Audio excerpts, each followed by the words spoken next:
verdade, ao longo do dia. Começamos ontem cedo e hoje vamos continuar aqui, neste sítio que o Senhor nos concedeu, para juntos podermos adorar, tendo várias atividades, mas sempre tendo o Senhor como aquela pessoa que nos liga a todos. Oremos então. Senhor, agradecemos mais um domingo, aqui estamos. Na verdade, tem sido um fim de semana em que nós vamos estando aqui, Senhor, para várias atividades, desde formação, para habilitar as pessoas que trabalham com as crianças, Senhor, para que possam fazê-lo bem, através desta formação que foi ministrada no sábado, ontem.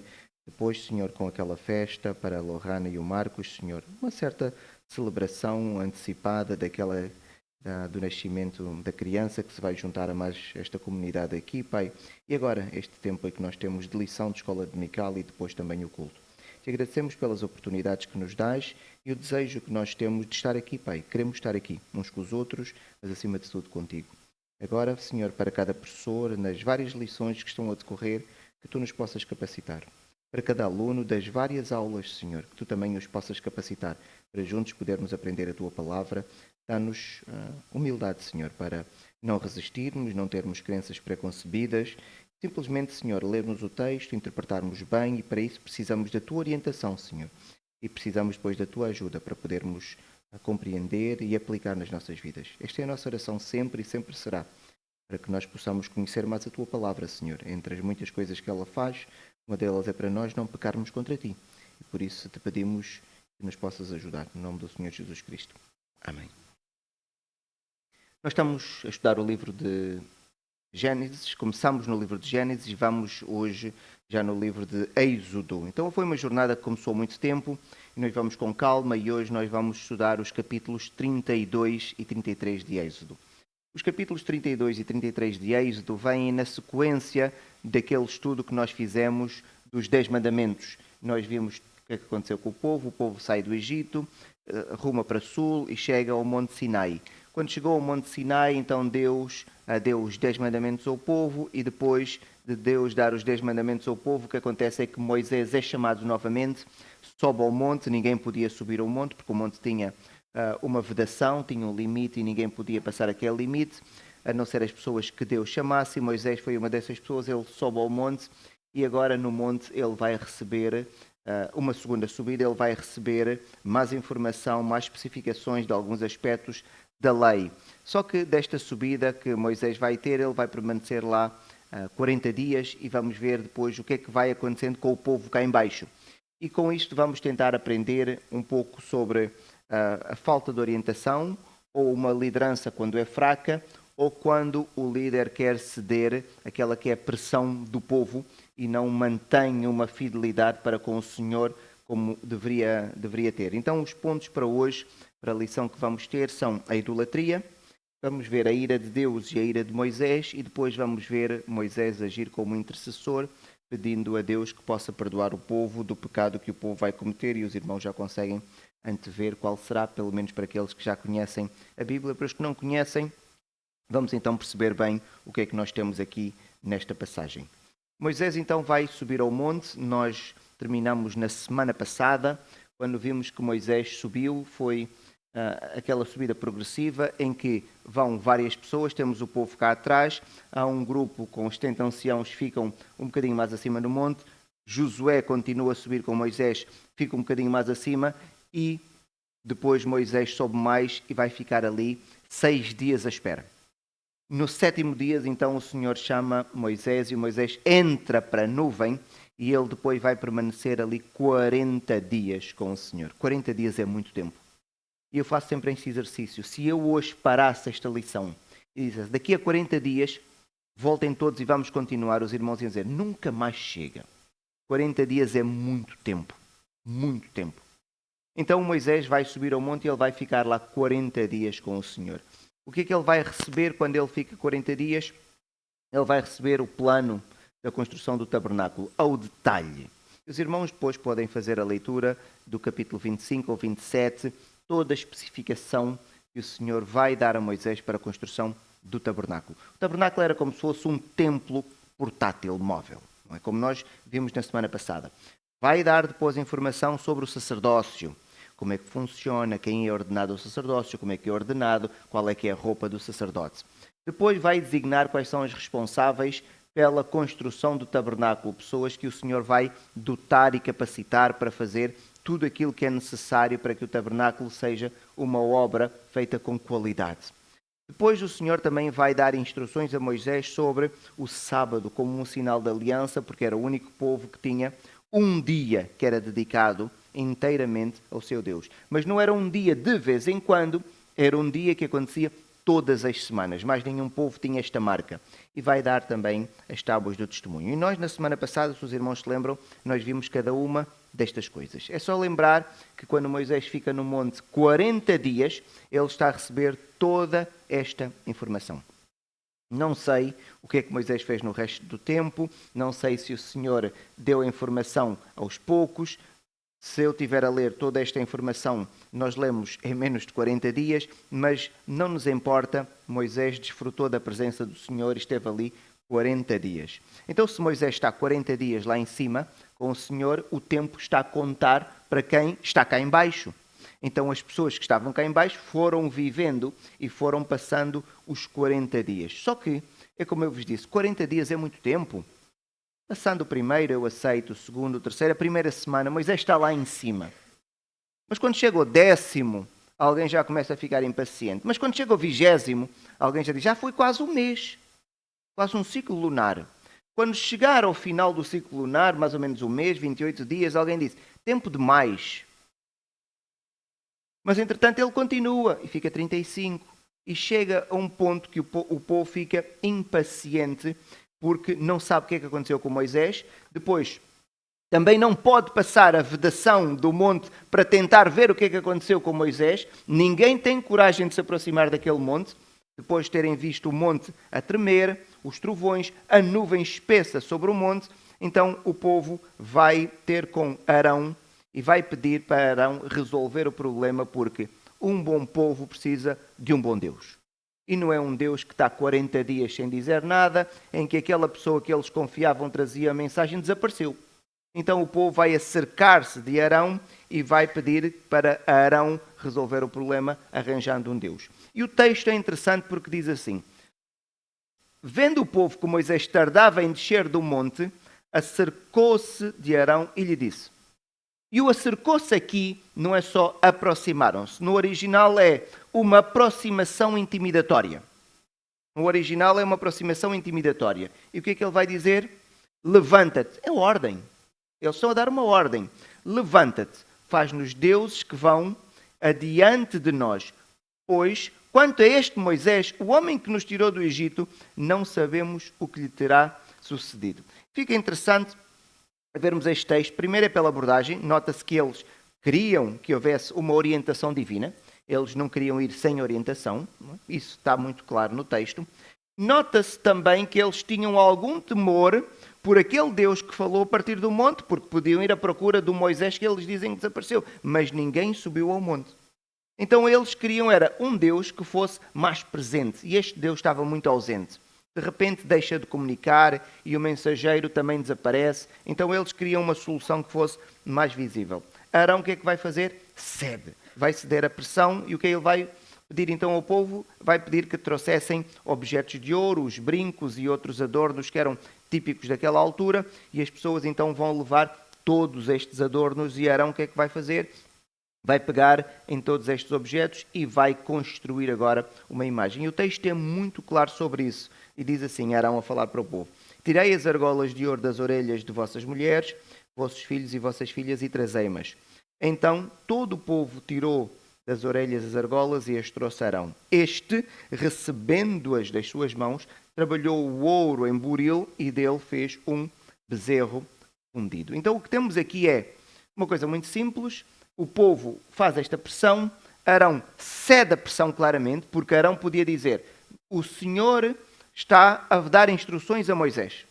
O Senhor chamou Moisés e nós temos que aprender a esperar. E não fez isso.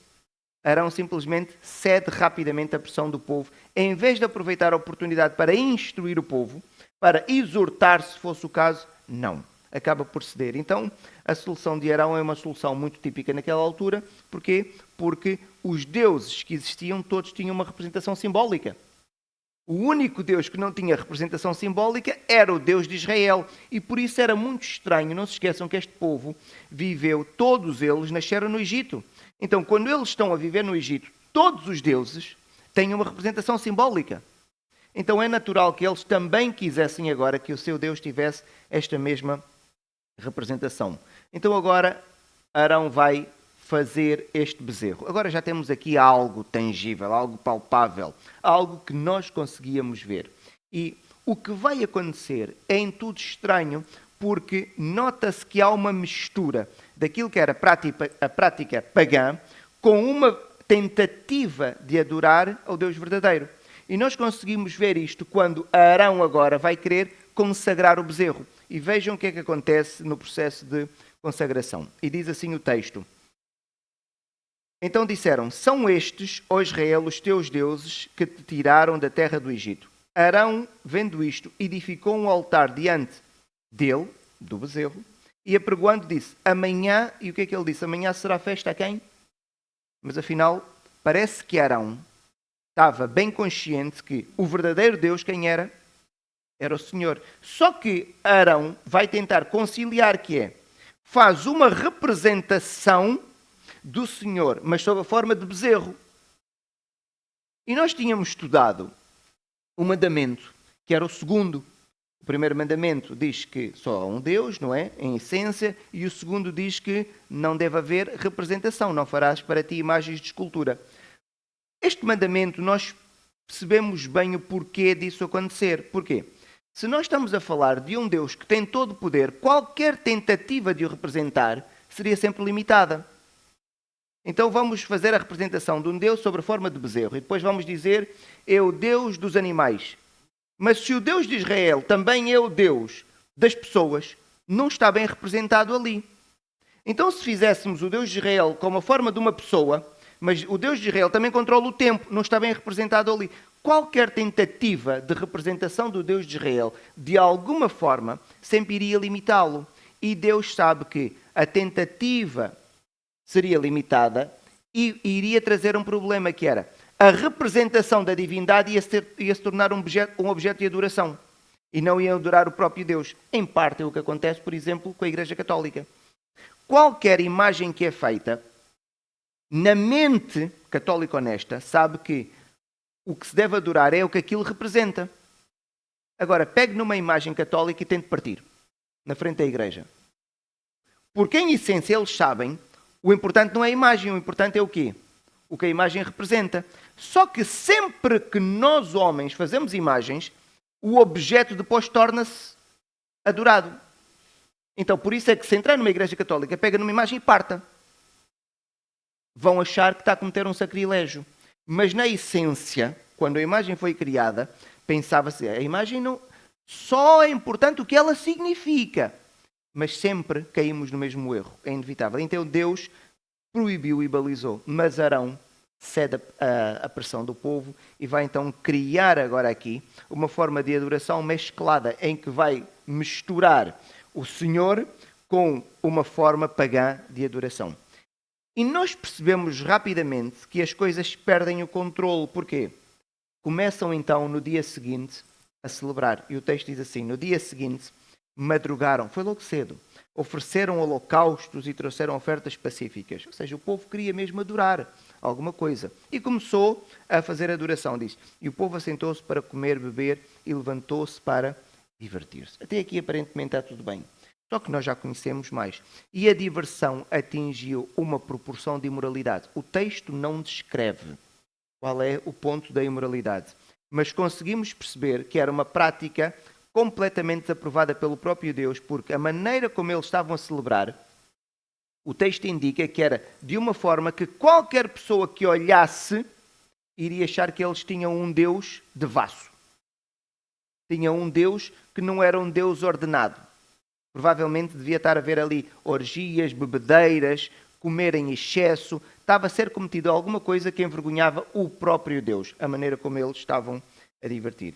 E nós vemos que poucos dias depois de terem ouvido a voz do próprio Deus a dar os 10 mandamentos, a dizer para não haver representação, o que é que eles fazem? A representação.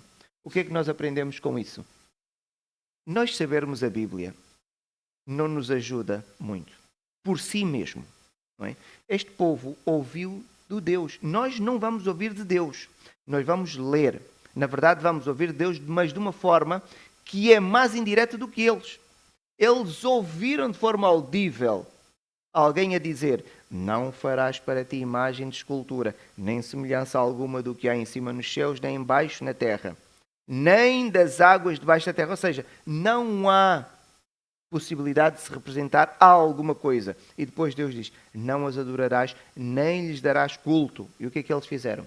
Fizeram a imagem. E o que é que eles fizeram com a imagem? Deram culto. Fizeram tudo aquilo que Deus, há alguns dias antes, tinha dito para não fazerem. O povo que, há alguns meses antes, tinha visto o Senhor operar com mão poderosa para os libertar do Egito.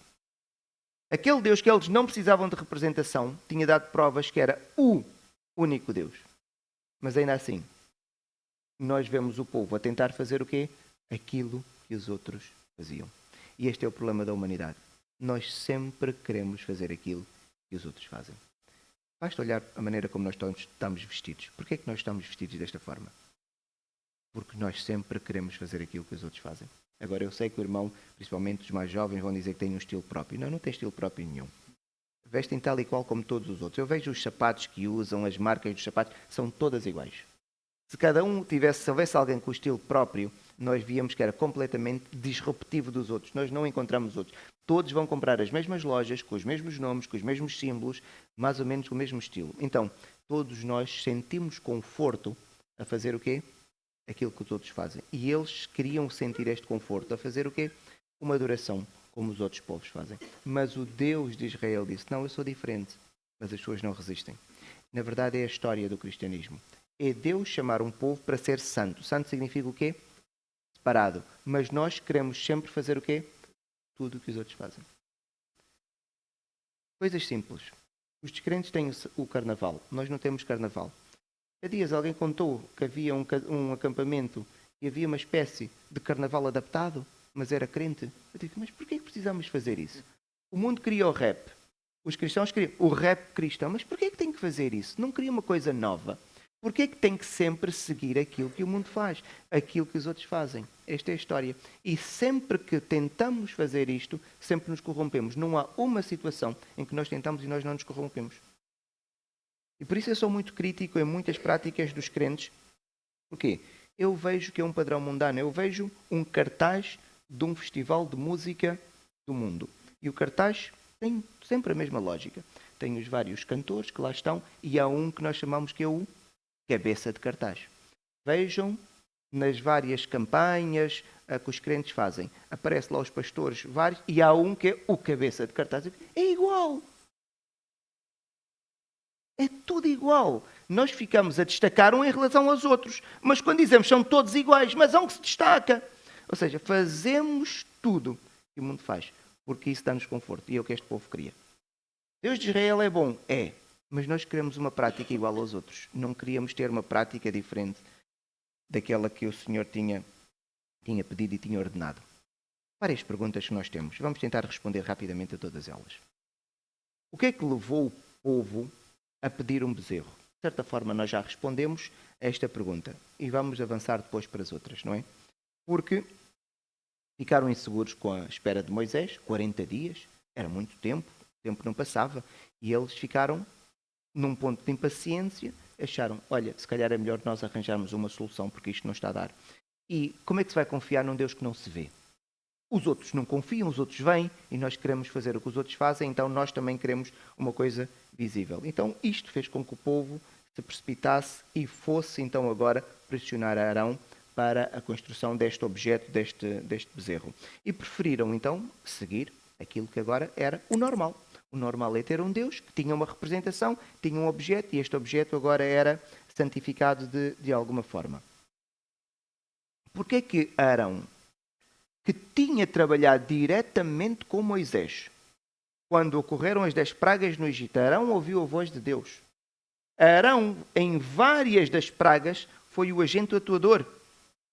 Lembra-se, chegou um ponto que Deus disse a Moisés: tu vais ser como se fosse o Deus para Arão. E Arão era a pessoa que executava. Arão fez coisas extraordinárias com o poder de Deus. Mas porquê que ele cedeu? Não é? Porque era fraco. Teve medo da pressão coletiva. Arão estava mais preocupado em ceder aquilo que os homens lhe podiam fazer do que aquilo que Deus lhe podia fazer. Porquê? Quando nós não vemos Deus, o temor fica menor. O temor fica menor. Entre numa igreja católica. Ninguém fala alto. Ninguém usa boné. Aquelas imagens, aqueles vitrais inspiram respeito. E eu gosto deste respeito. Nós entramos aqui a falar alto, com boné, calças rotas, vale tudo. Aqui vale tudo. E depois achamos que para o Senhor vale tudo. Aqui não vale tudo. Porque é um sítio de adoração. Aqui não vale tudo. Numa igreja católica há respeito. Porquê? Aquelas imagens, de alguma forma, toda a organização da igreja inspira respeito. Então, parece que nós adorarmos o invisível traz-nos uma dificuldade acrescida, mas só expõe o nosso coração. Na verdade, aquilo é respeito por uma coisa exterior, não é um respeito interior. Porque um verdadeiro servo do Senhor não precisa de nada exterior para o temer. E é aqui que fica exposto, não é? A nossa fidelidade, fica exposta a nossa fidelidade ao Senhor e o nosso temor. É quando eu tenho algo exterior que me obriga, ou que cria uma pressão, ou quando eu não tenho. E Deus não quer nada visível e quer que o coração dos homens seja exposto. E o coração dos homens, então, deve ser exposto. E aprendemos uma coisa importante. Por mais forte que tenha sido a sua experiência espiritual, não lhe vai dar imunidade. E Arão tinha tido uma experiência espiritual forte, impactante, mas não foi imune. Quando teve que violar o mandamento, violou rapidamente, pouco tempo depois de o ter recebido.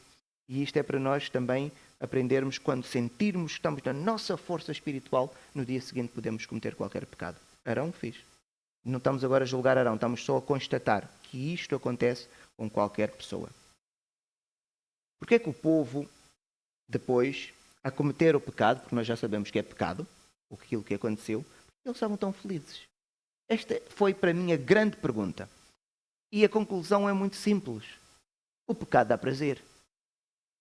E por isso, muitas vezes, nós cometemos o pecado e relativizamos e justificamos o pecado na mente, porque eles estavam a cometer um pecado grave contra o Senhor, mas estavam felizes.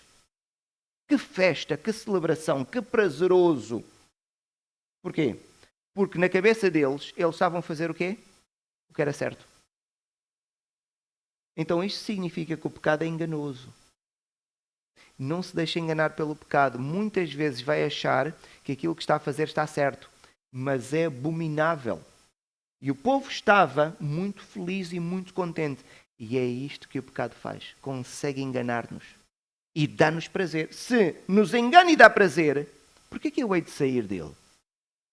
Se ainda é agradável, é prazeroso.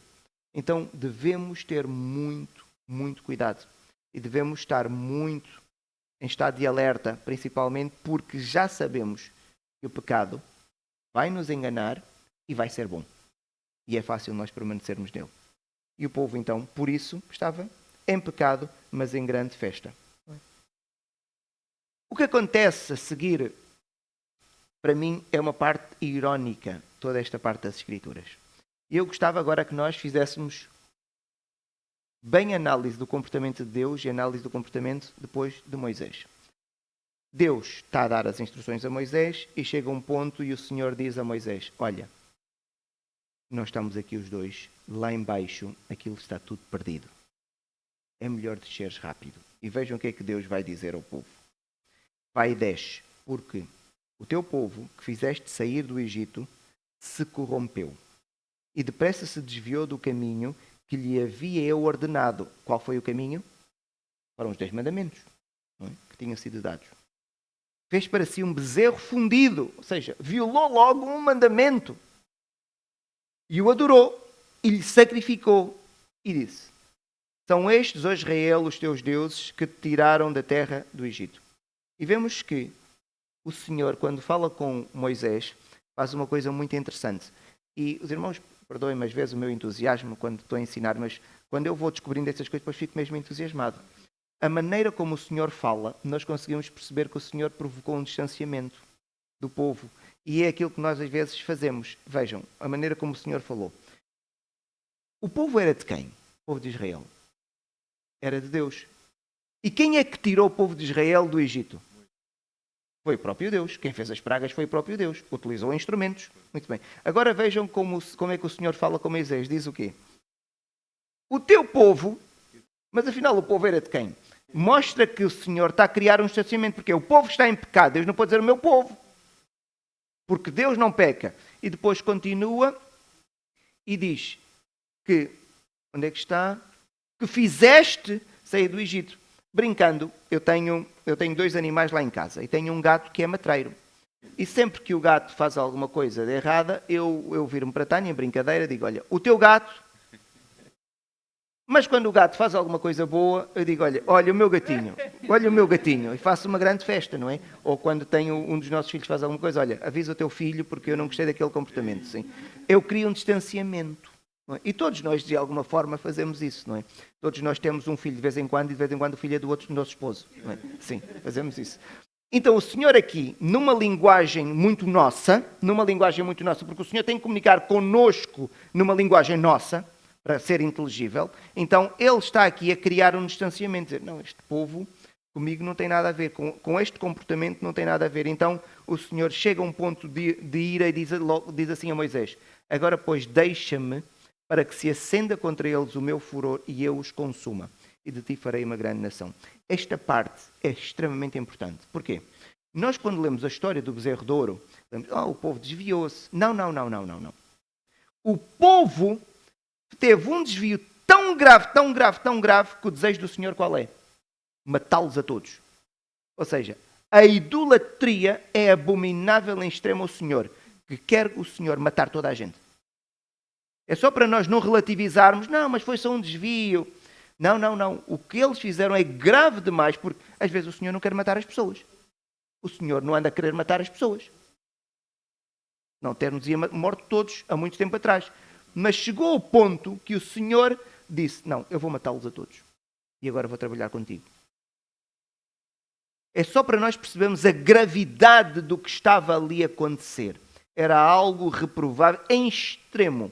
E Deus então vai dizer a Moisés. Moisés ouve as palavras do Senhor e vai tentar aplacar a ira do Senhor, acalmá-lo. E este texto é todo muito interessante e por isso peço que tenhamos atenção. Estamos a falar sobre a ira de Deus. Então Moisés, ao ouvir as palavras do Senhor, porque sabe que o Senhor pode matar aquelas pessoas todas, e para o Senhor não era algo difícil de fazer, era muito rápido, era muito fácil, Moisés vai rapidamente então intervir. E vejam o que é que Moisés vai dizer. Porém, Moisés suplicou ao Senhor e disse, porque se acende, Senhor, a tua ira? Porque hão de dizer os egípcios, com maus intentos os tirou, para consumi-los da face da terra. O que Moisés vai tentar fazer era uma argumentação para ver se consegue convencer o Senhor. Assim, Senhor, então mas eles estavam no Egito, tu tiraste. Se os matares aqui, os egípcios vão dizer o quê? Olha, tirou-os para matá-los no monte. Também não faz sentido. Então Moisés, também utilizar uma linguagem humana, não é? A tentar agora persuadir o próprio Deus. Lembra-te de Abraão, como se Deus não soubesse, não é? De Isaac e de Israel, aos quais por ti mesmo tu juraste e lhes disseste, multiplicarei a sua descendência e toda esta terra de que tenho falado, da lei a tua descendência ou a descendência.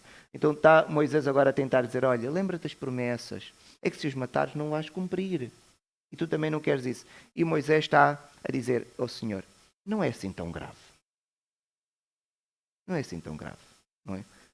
Dá para acalmar-se. E quando nós lemos este texto, eu lembro-me das primeiras vezes que leio, tem ali na minha Bíblia, que se eu fizer uma análise humana, quem é que é o bom nesta história? É o Moisés.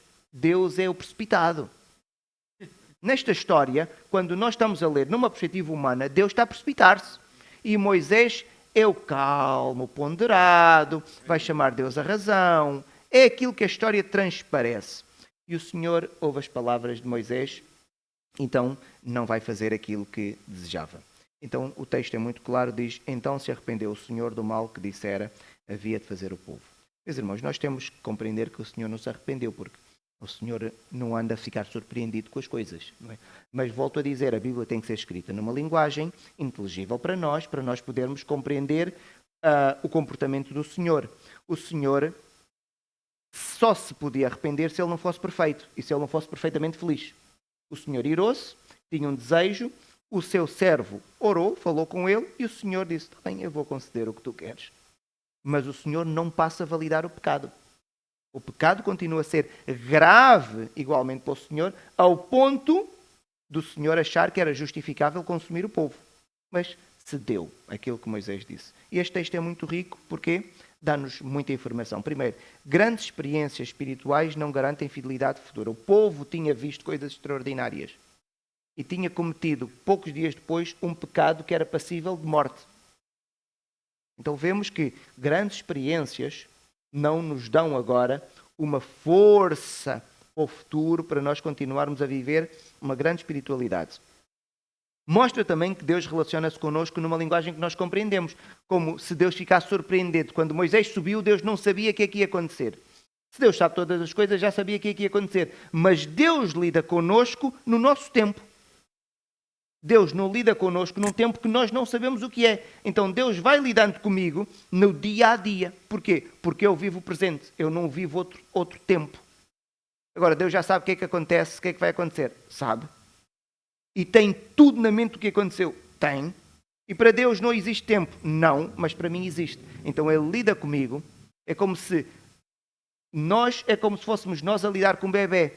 Como é que nós lidamos com um bebê? Adaptamos. Vejam como é que vocês falam com um bebê. Nós adaptamos. É o Senhor adaptar-se à nossa limitação e à nossa linguagem. Não é? Porque Deus não ficou surpreendido. Moisés não subiu e diz, olha, agora aconteceu uma coisa que eu não contava. Isto não existe. Não é? O pecado humano é real e voluntário. E eu gosto muito disto. Porquê? Porque o povo, quando cometeu o pecado, se Deus o quis consumir, significa que as pessoas pecaram porque quiseram. E por isso, então, Deus podia julgá-los e podia atribuir culpa. Então, isto é só para nós não entrarmos no determinismo, que muitas pessoas defendem, que o Senhor é que determinou o comportamento dos seres humanos. Não. Se o Senhor determinasse o meu comportamento e me fizesse adorar o bezerro de ouro, Ele depois não podia julgar. E a lógica que eu estou a seguir é uma lógica que o Senhor me deu. Então, mostra que há responsabilidade humana naquilo que eles fizeram. E mostra uma coisa também interessante. Deus escolheu agir em resposta à intercessão de Moisés. O poder da oração. Vocês não estão a ver o poder da oração? Qual era o desejo explícito de Deus? Consumir o povo. E fazer uma nova nação a partir de quem? Moisés. Aconteceu isso? Então não aconteceu o desejo explícito de Deus. Deus o que é que fez? Atendeu aquilo que foi o pedido de Moisés. E nós vemos isto ao longo da história das Escrituras. O poder da oração. A história que nós damos muitas vezes como exemplo é de Josué, que o sol parou, não sabemos exatamente o que é que aconteceu. Não fazia parte do plano de Deus, quando criou os astros, fazer com que aquilo não trabalhasse bem. Mas houve um dia que não trabalhou bem. E a Bíblia diz, porquê? Por causa da oração de um homem. A oração tem poder. E Deus não mudou o seu plano. O plano de Deus havia de se concretizar na mesma. Mas Deus atendeu ao pedido de Moisés. Então vemos o poder da oração. Então agora temos, humanamente analisando o texto, Deus a precipitar-se e Moisés a dizer a Deus, não, vamos dar mais uma oportunidade ao povo. Muito bem, agora vamos ver, Moisés vai descer o monte, certo? Porque Deus tinha-lhe dito o que é que estava a acontecer, mas Moisés não viu. Moisés não tinha visto. Então agora Moisés começa a descer o monte. E ao descer o monte, não se esqueçam, ele vai se encontrar com... Havia 3 níveis. Ele vai se encontrar com quem? Josué. Esta informação é um pormenor, mas é extremamente importante. Porquê? Josué não estava no meio do povo. Josué continuou 40 dias onde? No monte à espera de Moisés. Quando o povo ficou impaciente, em coletivo, Josué sozinho, que é mais fácil ficar impaciente, estava à espera de Moisés. Este homem é extraordinário. É completamente diferente de todos os outros. De tal maneira que na narrativa, quando Moisés sai da nuvem, encontra-se com Josué, começam a descer, o Josué diz logo, isto é guerra, está a haver aqui muito barulho. E Moisés diz, não, isto não é guerra, é festa. É rega-bofe que está a acontecer lá embaixo. É mesmo, porque era grande festança mesmo. Então estão a ver, e Josué para mim é uma pessoa extraordinária. Ele fica 40 dias à espera. Quem é que fica 40 dias sozinho à espera? Porque quando Josué estava, mais ninguém estava. Os outros estavam todos em festa, lá embaixo. Ele podia descer, também estar ali com os outros, estar com o seu pai, com a sua mãe, não sei se estavam presentes ou não, com os seus familiares, com os seus amigos. Ele ficou à espera. Porque ele confiava em quem? No Senhor. E se o Senhor chamou Moisés, ele sabia que o Senhor havia de dizer a Moisés um dia para descer. Quando?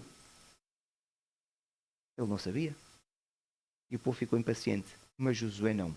E nós conseguimos já, aqui é a primeira intervenção de Josué nas Sagradas Escrituras, a primeira vez que ele entra, e nós conseguimos já começar a perceber o caráter deste homem, que era distinto de todos os outros.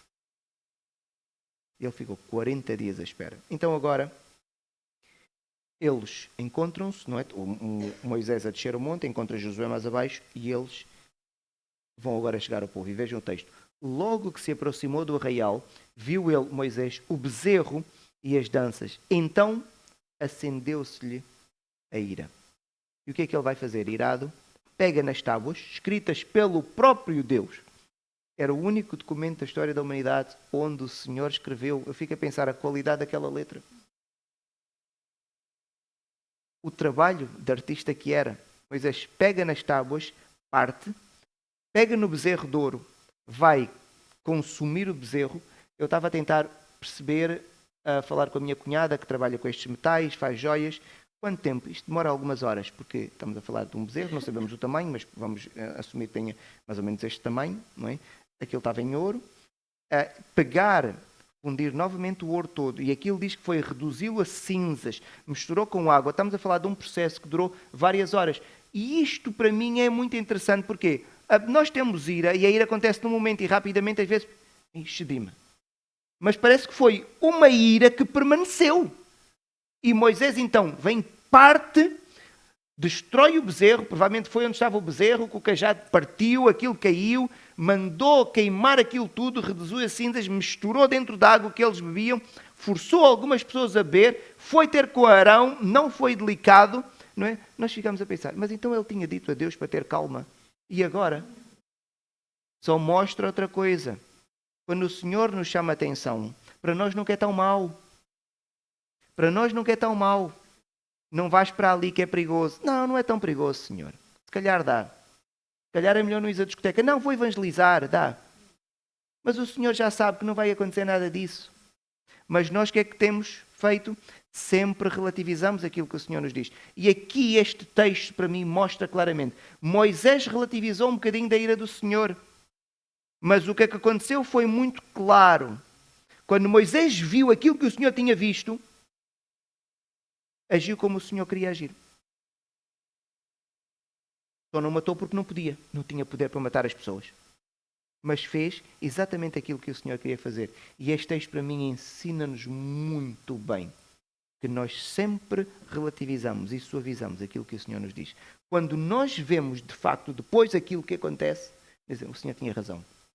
Mas sempre fazemos isso. Meus irmãos, é a nossa sociedade. Pergunta a um amigo descrente seu. Pergunta. O que é que ele acha do Deus da Bíblia? Ele vai achar o quê? É mau. Mata toda a gente, só quer mortes. É a ideia que os descrentes têm. Que nós somos melhores. E muita gente depois abraça o ateísmo porque diz, não, aquele Deus eu não quero. Só mortes. Porque eles não veem as coisas na perspectiva espiritual como Deus vê. Quando eles estiverem a ver as coisas na perspectiva espiritual como Deus vê, quando verem as atrocidades que Deus vê, porque Deus olha a atrocidade no coração, eles vão passar a ter um entendimento completamente diferente.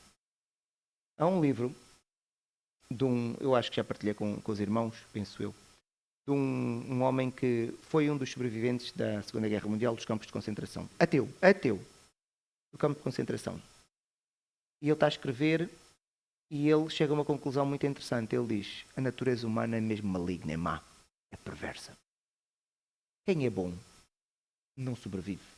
E ele está a contar a experiência no campo de concentração. O título do livro é Se Isto é um Homem, estado em que as pessoas chegavam quando estavam naquela realidade. Ele, será que isto é um homem, um ser humano?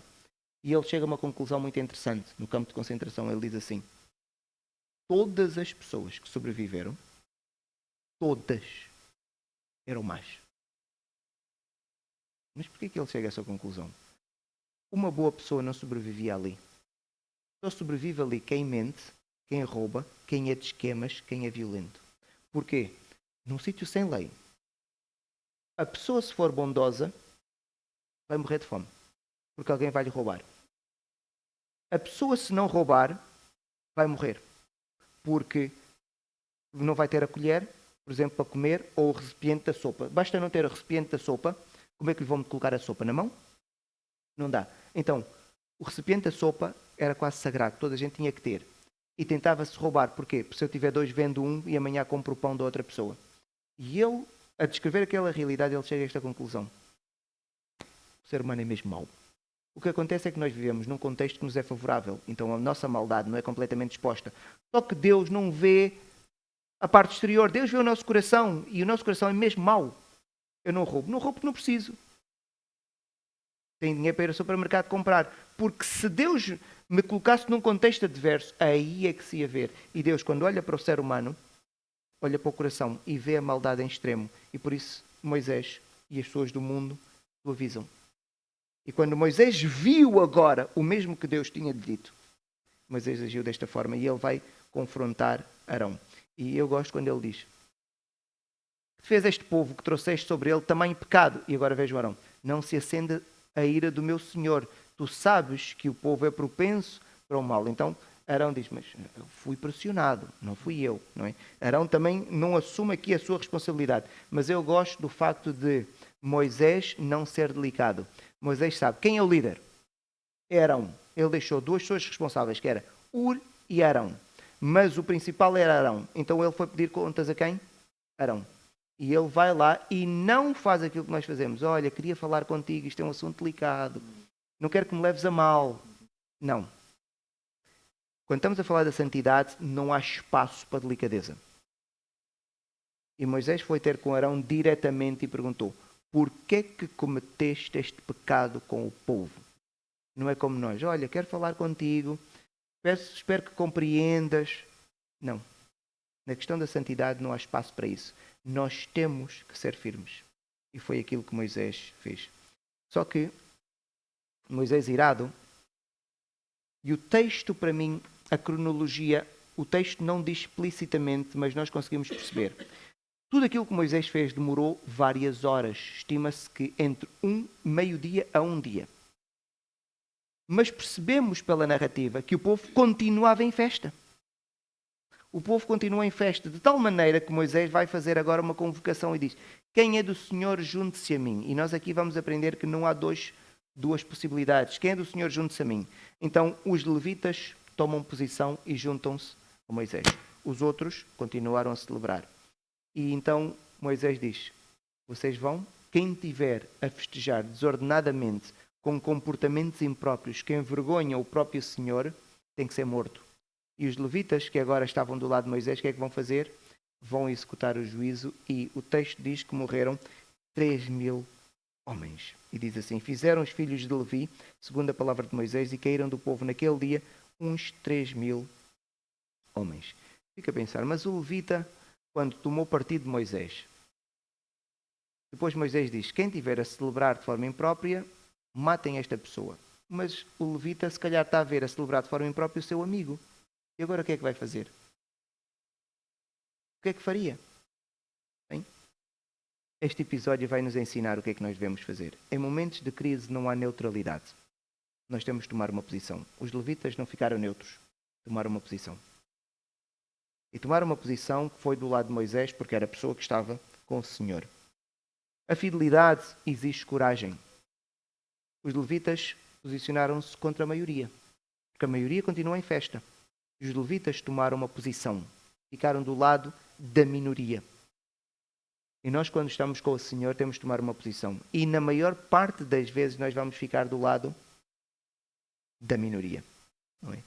E o pecado tem consequências sérias. E isto para nós é importante. A santidade não é uma coisa simbólica, só de nós falarmos. É real. De tal maneira que o Senhor mandou matar aquelas pessoas. Porque há violação da santidade. E mesmo depois de Moisés ter destruído o bezerro, ter pedido contas, as pessoas continuaram em festa. Continuaram em adoração a um objeto. Então, meus irmãos, devemos aprender que o pecado tem consequências sérias. E neste caso, a consequência era mesmo a morte. E relações pessoais não anulam a responsabilidade moral. Porque se um levita tivesse uma espada e o seu irmão tivesse a fazer uma coisa imprópria, o que é que ele fazia? Ele matava o seu irmão, não é? Porque nós aprendemos que as relações pessoais não anulam a responsabilidade da pessoa. E aquilo que nós fazemos, nós para os outros somos exigentes, mas quando é nosso amigo, nós somos brandos. Parece que então o nosso amigo tem menos responsabilidade moral. Não. Eu devo pedir o mesmo de qualquer pessoa. Aliás, nós conseguimos perceber isso na forma como Deus age conosco.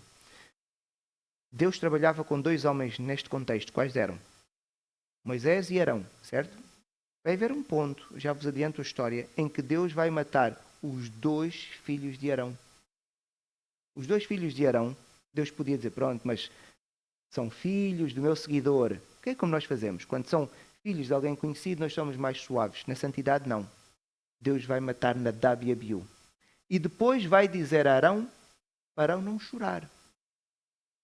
Arão vai ter que aguentar, porque eles fizeram o que era errado diante do Senhor. Então, o castigo era aquele. Deus podia dizer, não, mas como é filho de Arão, eu vou ser um bocadinho mais delicado. Não. As relações pessoais não anulam a responsabilidade moral. E a crise revelou quem estava disposto a obedecer. Porquê? Quando Moisés disse assim, quem é do Senhor fica do meu lado. Só foram os levitas e os outros. Fica a pensar, e os outros todos fizeram o quê? Ficaram do lado da maioria, que é mais confortável. Ficaram do lado da maioria porque parece que há uma proteção que aquilo nos dá. E nós conseguimos ver aqui a posição dos levitas.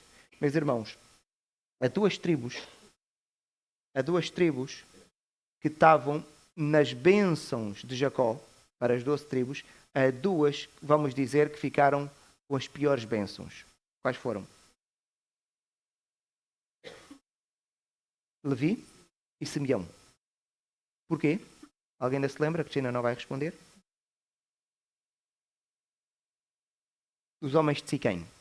Quando Jacó está a dar a bênção final, e aquela bênção é profética, se os irmãos lerem aquela bênção, toda ela vai acontecer, toda ela, até a localização onde cada tribo iria viver, vai acontecer, e quando o Senhor está a dar então aqui esta bênção, quando o Senhor está a dar através de Jacó a bênção, porque ela é profética, então tem que vir do Senhor, e há 2 filhos, que é Levi e Simeão, que não têm propriedade terrena.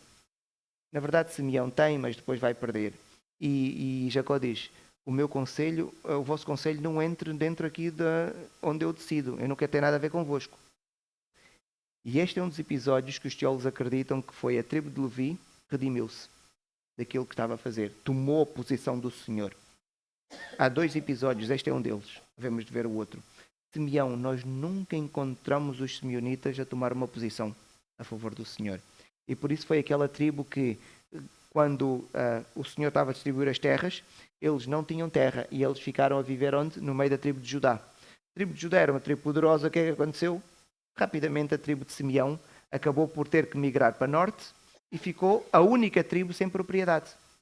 Porque Levi ficou com a melhor propriedade de todas. Ficou com o Senhor como propriedade. As outras tinham terra e a tribo de Simeão ficou sem propriedade terrena. E acredita-se que aqui neste episódio foi o momento de redenção dos levitas.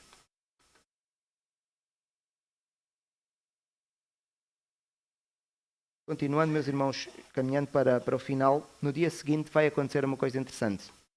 Moisés agora vai falar com o povo e vai dizer ao povo que pecaram contra o Senhor. E eu gosto do Moisés e a maneira como ele trata as coisas. E nós dizemos, sim, Moisés tinha que dizer. Não tinha.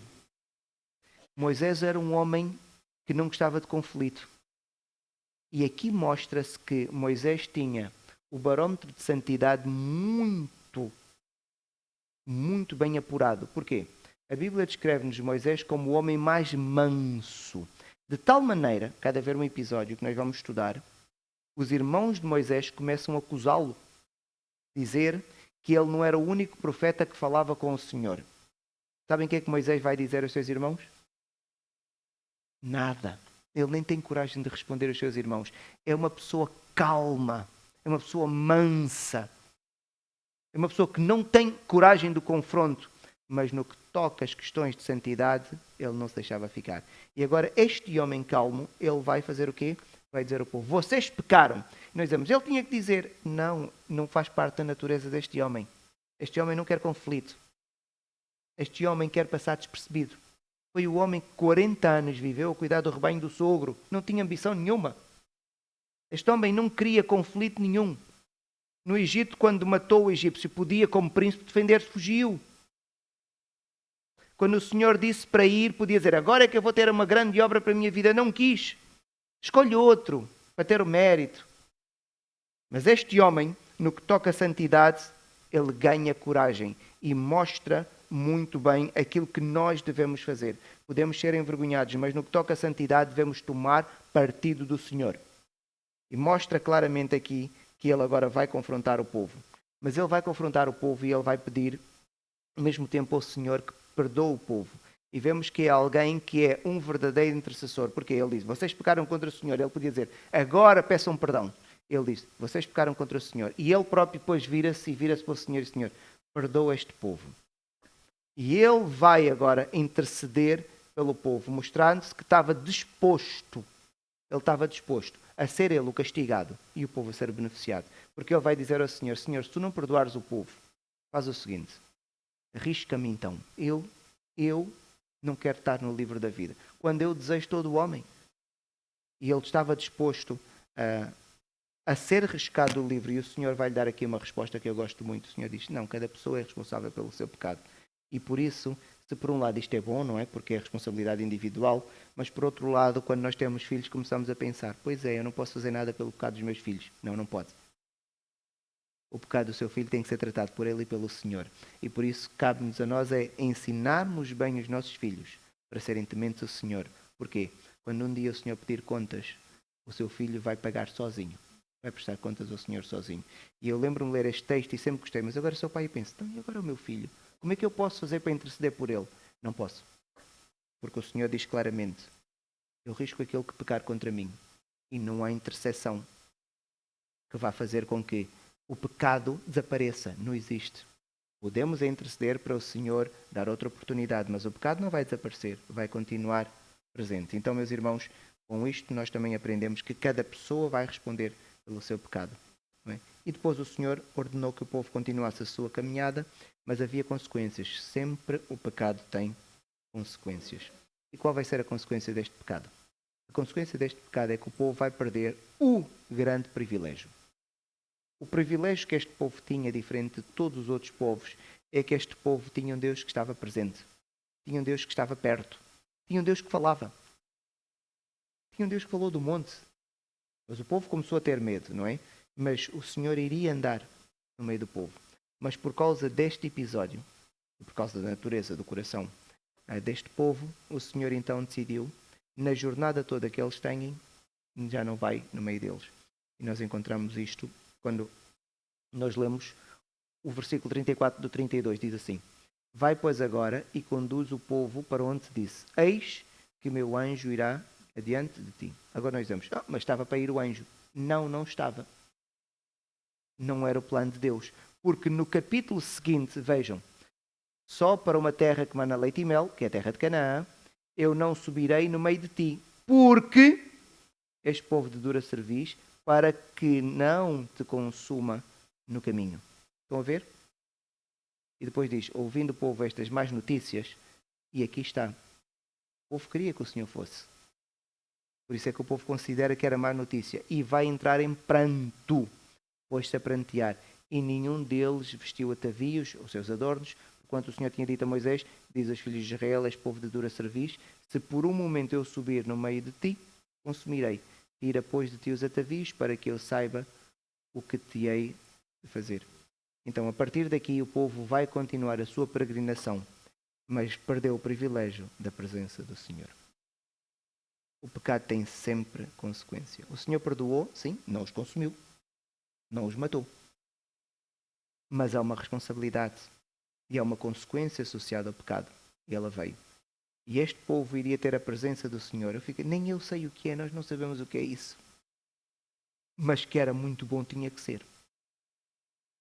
Porque não há nada mais prazeroso para o ser humano do que estar na presença e com o Senhor. E agora passaram a ter a presença do anjo do Senhor. Era protetor? Era. Mas não era o Senhor. Não é a mesma coisa. Não é a mesma coisa. Seria o mesmo que dizermos que estamos aqui, estamos no céu, era igual. Não, não é igual. Eu prefiro estar no céu. O apóstolo Paulo sabia. Preferia estar onde? Mas ele aqui não estava diante do Senhor. Estava, mas não estava na presença como vai estar no céu. Por isso é que ele dizia, para mim morrer é muito melhor. Porque agora eu vou ver o Senhor e vou estar diante dele. Então, meus irmãos, este texto para nós é importante para aprendermos sobre o pecado, a sua consequência. Aprendemos que a maneira como Deus vê o pecado, nós suavizamos. Mas quando o Senhor nos permite ver como Ele vê, nós conseguimos perceber um bocadinho da forma como o Senhor vê as coisas. Então, não relativizemos o pecado. Não tentemos satisfazer a pressão das pessoas. Não tentemos ficar do lado da maioria. No que toca à santidade, deve haver rigor em extremo, rigor absoluto. O Senhor não quer menos do que 100% da nossa adoração e da nossa dedicação. Que o Senhor nos possa abençoar.